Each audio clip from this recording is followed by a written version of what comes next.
Welcome back to the Deep Dive. Today, we're going to tackle a topic that's close to a lot of people's hearts and wallets. Yeah, debt. Exactly. Specifically, the journey from being stuck in debt to actually building some, real wealth. It's a journey a lot of people are on, for sure. Absolutely. And that's why we're doing this deep dive. We've got some great resources you've shared with us, specifically this podcast episode 9.pdf, which is full of some really interesting real-life stories and also some pretty practical financial strategies. Yeah, it's not just theory. It's about how real people, just like our listeners, have actually done it. Exactly. So our mission today is to, pull out those key insights from the material, offer some, hopefully, encouragement, but most importantly, give you some actionable steps you can take, move towards that financial freedom we all dream about. Right, because it's not enough to just understand the problem. You need to know what to do about it. Totally.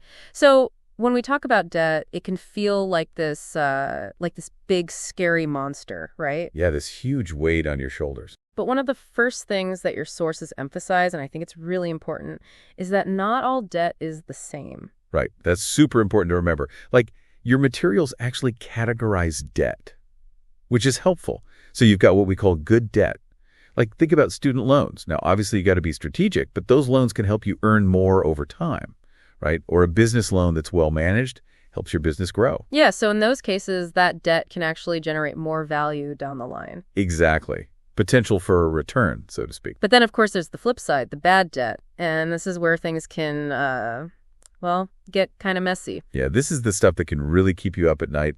High-interest credit cards. The interest charges just pile up so fast. I know. It's scary how quickly it happens. And then you've got those payday loans. Oh, man, so tempting when you're in a bind. But often they just dig you deeper in the hole. Exactly. And generally speaking, any borrowing for things that aren't going to increase in value, things you can't really afford, that's what we're talking about when we say bad debt. Right. It's fascinating looking at these stories you shared, how people actually get into these situations in the first place.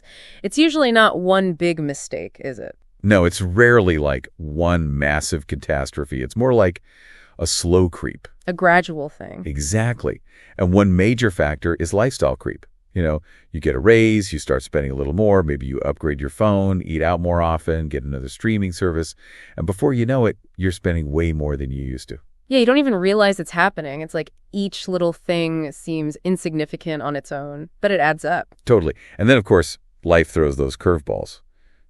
Unexpected medical bills, car breaks down. Emergencies. Yeah, exactly.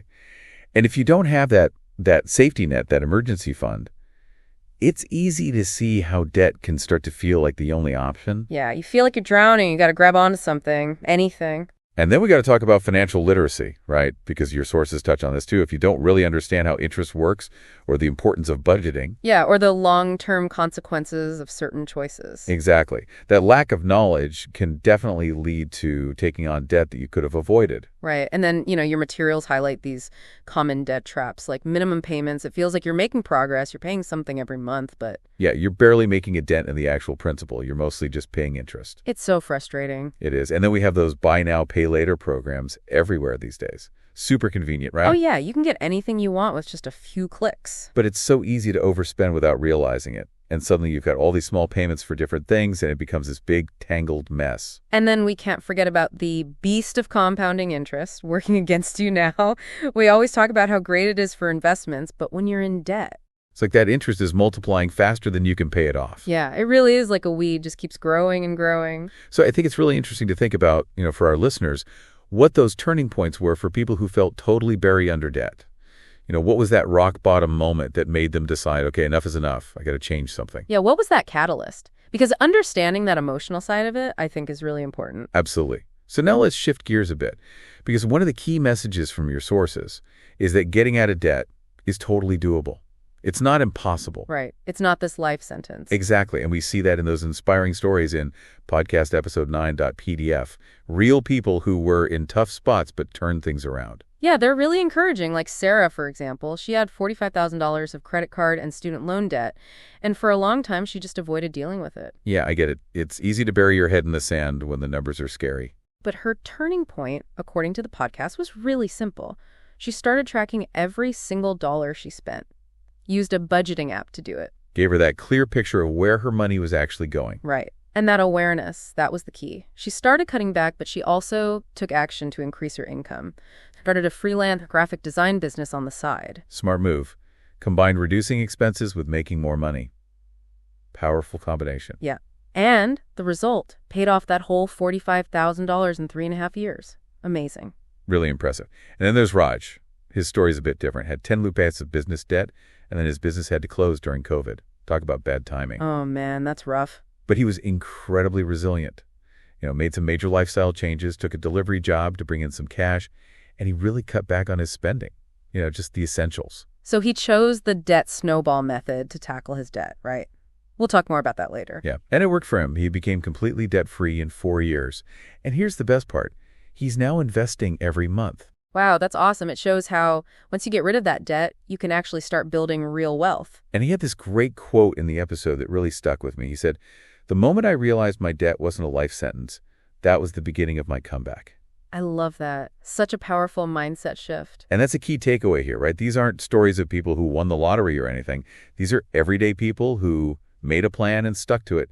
It shows that anyone can do it. Absolutely. So now let's get practical. How do you actually tackle your own debt? What are the tools and strategies you can use? Yeah, let's dive into that. Your sources outline a bunch of proven methods. And the best one for you really depends on your personality, your situation. Okay, so one popular method, and it's explained in detail in the podcast, is the debt snowball method. So how this works is you list all your debts from smallest to largest, regardless of the interest rate. Then you focus all your extra payments on that smallest debt until it's gone, while still making minimum payments on the others. What I like about the snowball method is the psychological aspect. Knocking out those smaller debts quickly, it gives you a sense of accomplishment, like, hey, I'm actually making progress. That can really boost your motivation, especially at the beginning when it can feel overwhelming. Right, those early wins are so important. Totally. So if you're someone who needs that extra push, that feeling of making headway, this could be a good method for you. Okay, so then you've got the debt avalanche method. This one's a little more, analytical. Yeah, this one's for the number crunchers. So here, you list your debts by interest rate from highest to lowest, and you prioritize paying off the one with the highest interest first, again, while making minimum payments on the others. Makes sense. You're tackling the most expensive debt first. Exactly. And the benefit is you end up saving the most on interest overall. So if you're really focused on the long term, on maximizing your financial efficiency, this is probably the way to go. Makes sense. Now, another strategy that comes up is debt consolidation. So this is basically combining multiple debts into one new loan, often with a lower interest rate. Yeah, so instead of juggling a bunch of different payments, you just have one. It can really simplify things. Right, like you could use a personal loan to pay off a bunch of high-interest credit cards, or transfer balances to a card with a 0% APR for a while. Yeah, there are a few different ways to do it, but it's really important to read the fine print carefully.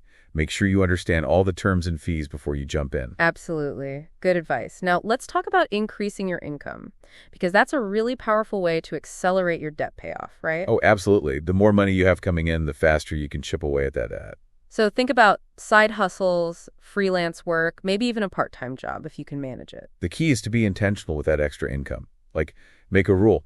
Every dollar from my side hustle goes straight to paying down debt. Yeah, that's a good way to make sure it actually makes a difference. And on the other side of the coin, you've got managing your expenses, cutting back wherever you can. Yeah, this is where you got to get really honest with yourself about your spending habits. Yeah, look at your budget. Are there subscriptions you don't really use? Can you cut back on eating out? Maybe hold off on that big purchase for now? There are some great tools out there to help you with this. Budgeting apps like YNAB or Mint. Even just a simple spreadsheet can work wonders. It's all about getting that clear picture of where your money's going and making conscious choices. Now, another tip we saw on the podcast, and I thought this was really helpful, is to automate your minimum payments. That way you don't have to worry about late fees or missing payments. Yeah, that's crucial. Set it and forget it.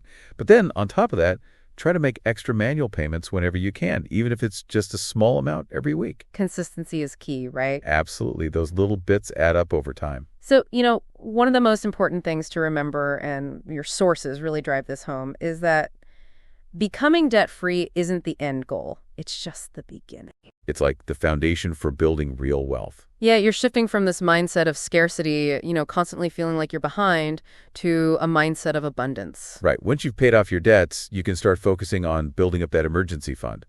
3 to 6 months of living expenses. That gives you a real cushion. Yeah, so you're not constantly worried about the what-ifs. Exactly. And then you can start investing early. Even if it's just a small amount at first, the power of compounding over time is amazing. Right. It's never too early to start. And we see a lot of people who've gotten out of debt also start diversifying their income streams. Maybe they start a side hustle, invest in real estate, create an online course. Yeah, having multiple sources of income is a great way to build security. And the great thing is you've already developed these amazing financial habits by paying off your debt. Discipline, focus.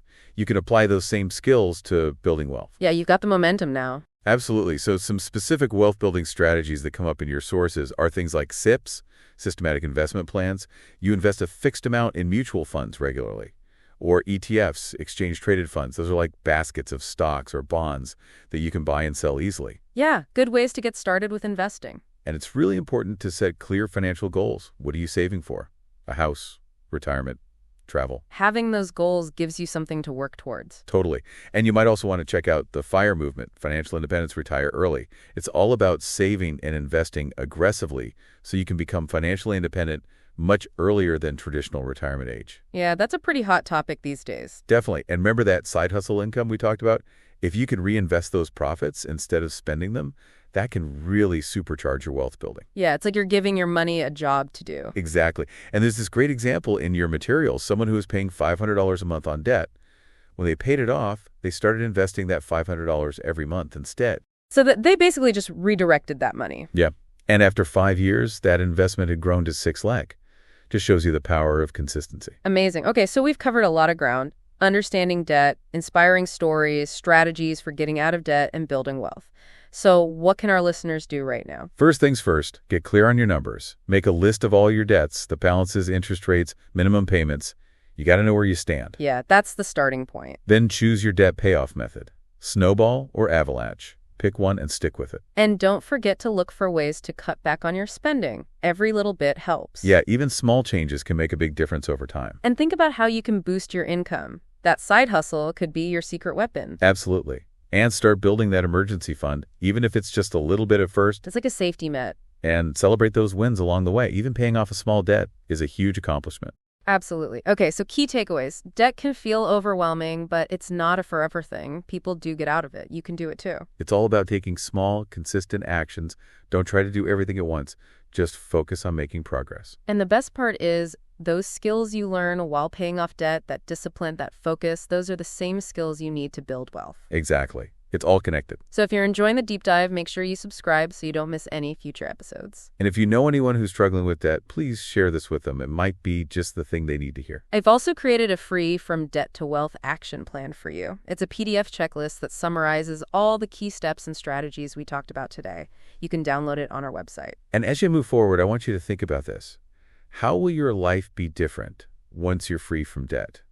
What doors will open up for you? What dreams will you be able to pursue? It's a pretty exciting thought, right? It is. It's all about taking control of your finances and creating the life you want. Thanks for joining us on the deep dive. We'll see you next time. See you then.